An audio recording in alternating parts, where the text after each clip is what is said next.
Tentu kamu pernah dengar istilah dapur sumur kasur sebagai stereotip untuk perempuan. Mungkin terdengar seperti lelucon lawas, tapi jangan salah, ini bukan cuma sekedar guyonan. Di banyak masyarakat tradisional, terutama yang konservatif, narasi ini masih hidup dan membentuk kerangka besar ekspektasi terhadap perempuan. Lucunya, walau kita hidup di era digital, mindset ini seolah tidak ikut di-upgrade. Memangnya kenapa perempuan selalu diidentikan dengan peran domestik rumah tangga?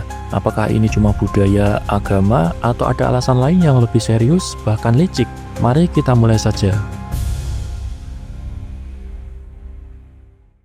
Sejak kecil, banyak dari kita, terutama yang tumbuh di masyarakat tradisional, dijejali narasi bahwa perempuan kodratnya adalah di rumah. Narasi ini sering didukung oleh agama, adat istiadat, bahkan orang tua. Contohnya, perempuan dianggap sebagai penjaga rumah tangga, sementara laki-laki sebagai pencari nafkah. Tidak cuma diomongin, narasi ini juga diperkuat oleh pendidikan informal di rumah. Anak perempuan belajar memasak, membersihkan rumah, dan menjaga adik-adik mereka, sementara anak laki-laki dibiarkan bebas bermain atau fokus belajar untuk karir masa depan.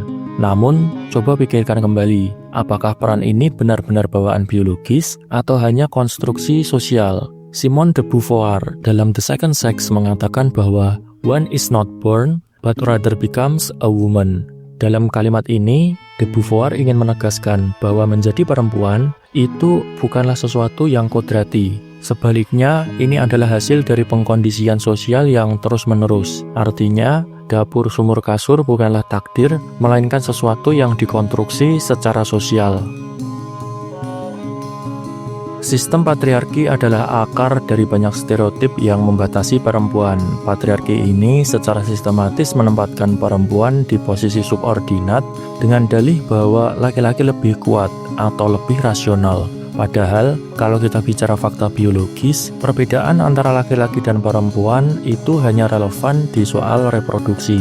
Jadi, kenapa perempuan malah dibatasi hanya untuk urusan domestik? Narasi patriarki ini sangat canggih. Ia tidak hanya merasuk ke dalam budaya, tapi juga agama. Misalnya, ada tafsir agama yang mendukung pandangan bahwa perempuan seharusnya tunduk kepada laki-laki. Dalam sebagian tafsir lain, dalil-dalil tersebut disalahgunakan dan hanya untuk kepentingan pria. Artinya, tafsir agama sering dipakai untuk melegitimasi sistem sosial yang sebenarnya buatan manusia. Kritik lain datang dari perspektif ekonomi. Membatasi perempuan di rumah berarti mengurangi separuh potensi tenaga kerja dalam masyarakat. Faktanya, partisipasi perempuan dalam angkatan kerja secara langsung meningkatkan pertumbuhan ekonomi suatu negara. Jadi, ketika perempuan hanya dilihat sebagai istri atau ibu rumah tangga, sebenarnya kita sedang merugikan masyarakat secara general. Selain itu, peran domestik sering tidak dianggap sebagai kerja yang bernilai ekonomis. Pekerjaan rumah tangga seperti memasak, membersihkan rumah, mengurus anak tidak menghasilkan pendapatan langsung sehingga sering diabaikan.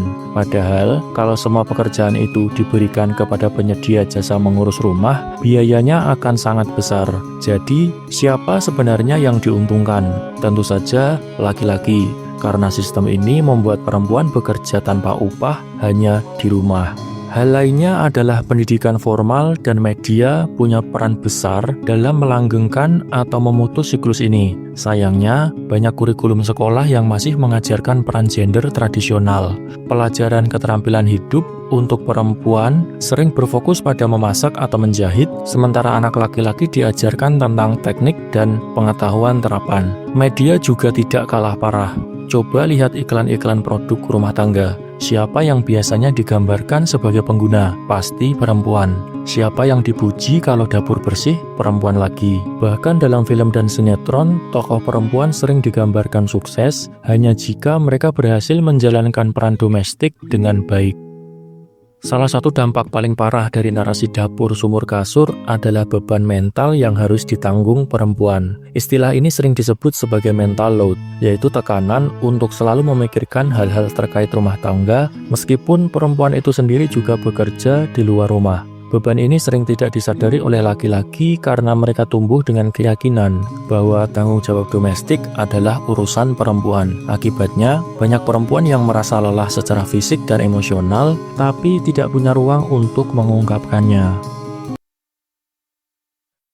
Dapur sumur kasur adalah konstruksi sosial yang ketinggalan zaman. Narasi ini bukan kodrat, tapi pilihan, dan pilihan ini sudah saatnya kita ubah lebih ideal. Sebagai masyarakat, kita harus mulai merubah, bahkan membangun ulang stereotip ini dengan membangun kesetaraan sejak dini, baik dalam pendidikan, media, maupun kebijakan sosial.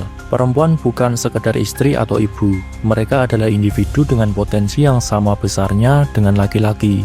Jadi kalau masih ada yang bilang perempuan itu identik dengan dapur sumur kasur, tanyakan saja, kenapa? Karena tradisi, atau karena kamu takut dengan perempuan yang bebas memilih jalannya sendiri? Kita hidup di abad 21, sudah saatnya perempuan berhenti direduksi menjadi peran domestik saja, karena dunia ini butuh lebih dari sekedar penjaga rumah. Dunia ini butuh perempuan yang bisa jadi apa saja yang mereka inginkan, dan itu adalah sesuatu yang seharusnya kita dukung bersama.